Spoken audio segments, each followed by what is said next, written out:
equilibrium is disturbed, the system tends to shift its equilibrium position to counter the effect of the disturbance, okay? So we were talking yesterday about equilibrium and the equilibrium constant. And one of the things that I hope I made clear to you was that the equilibrium constant, that number that you're talking about, is only valid at a particular temperature, okay? Once you change the temperature, you're going to have a completely different number, okay? So one of the things that, or some of the things that we talked about affecting equilibrium, obviously temperature, pressure is another thing, and concentration is another thing, okay? So those are mainly the three things that affect the equilibrium. Volume affects equilibrium as it's related to pressure, if that makes sense. Okay, so here is Le Chatelier, and I'm sure I'm completely butchering his name. Okay, so here's an example, kind of a real world example. So if you, I mentioned that if you change the temperature, you actually change the value of the equilibrium constant. So think about having a can of soda, okay? So you know that in the can of soda there's carbon dioxide, right? What happens if you put that can of soda in a hot car? What happens? So the gas that's in that soda will leave the aqueous phase and go to the gas phase, right? So if you look at if we look at this reaction, notice that heat is actually, I've written heat as a reactor.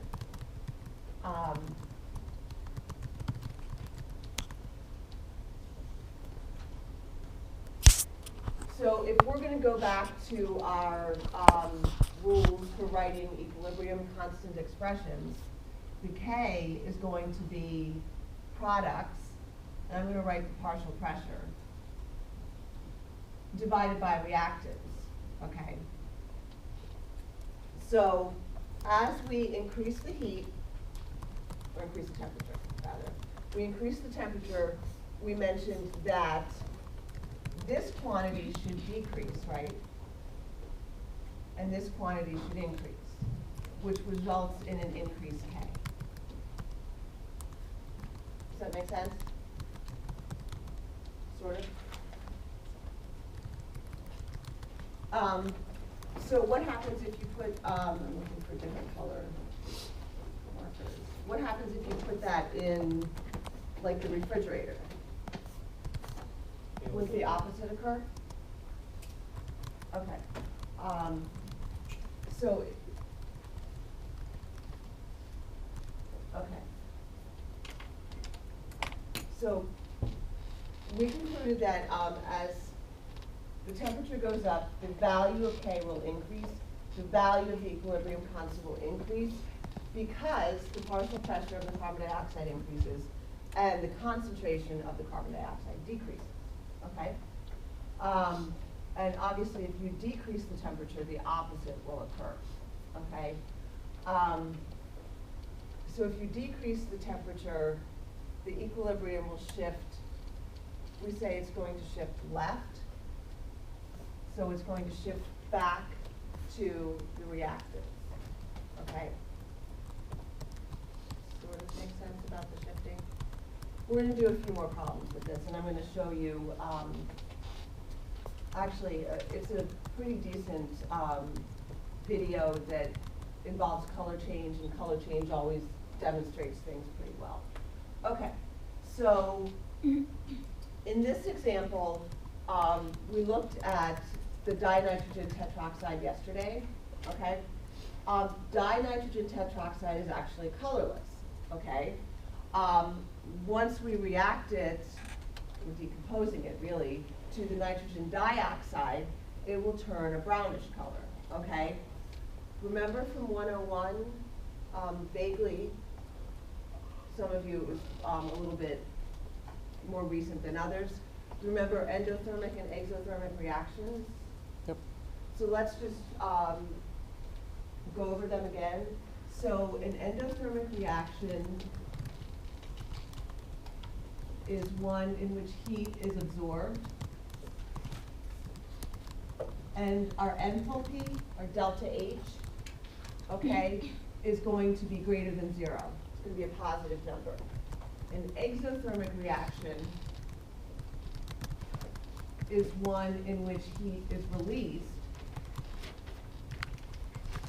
and our enthalpy, our delta H, is going to be less than 0. That's the part that tends to confuse people. Like, well, why is it less than 0? So in this reaction, I'm ready to ask for another one, please. In this reaction,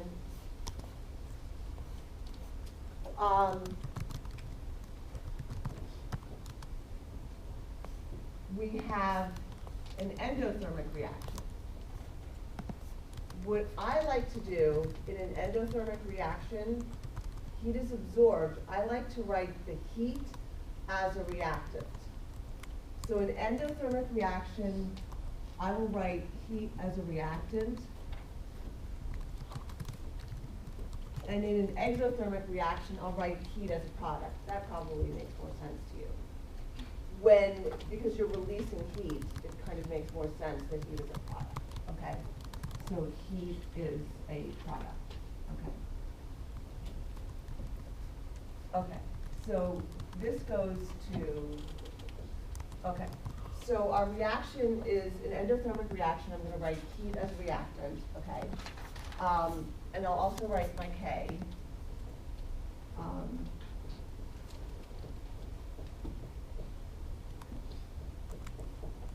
Okay, so I'm going to also write K. Notice that at 273 kelvins, which is 0C, our K is basically 8 times 10 to the minus 4, okay? At 298 kelvins, 25 degrees greater, it's basically 6 times 10 to the minus 3. So it's going up roughly an order of magnitude in 25 degrees, okay? I mentioned there was a problem yesterday about catalysis. So I'll just briefly mention this, that if you add a catalyst, it only affects the rate of the reaction. It doesn't affect the equilibrium itself. So a catalyst will have no effect on equilibrium and thus no effect on the value of the equilibrium constant, okay? So I'm just going to mention that now. You won't go over catalysis until you get to kinetics, which in your textbook is chapter 13, okay?